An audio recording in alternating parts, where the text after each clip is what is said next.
Hello and welcome to a new coding challenge video. I hope you're enjoying this series so far, and if so, make sure to subscribe to the channel so you don't miss any future episodes.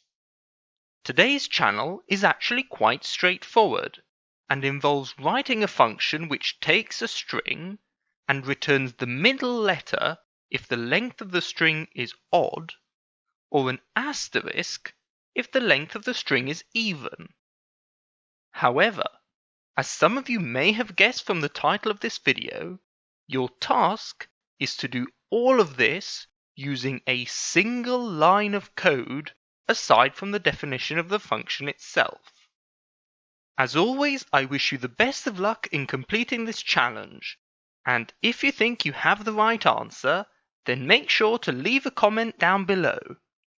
Also, don't forget to check out my tutorial videos and previous coding challenges by clicking on the link in the top right-hand corner of your screen or in the video description.